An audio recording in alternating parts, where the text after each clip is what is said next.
Ganito din ba ang anak nyo? Matulog?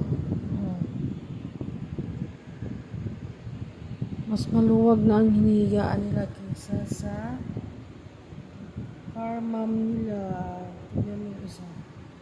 Naluan naman ang mukha. Ayan po si Goldie. Eto naman po si Potpot. Potpot na mabait.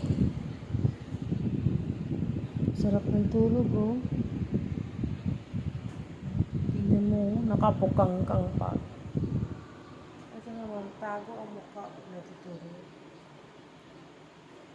Yan si Goldie. Sila lang yung kasama ko sa higaan kasi wala yung asawa ko. Kahit meron naman yung asawa ko, dito pa rin sila sa higaan natutulog. See?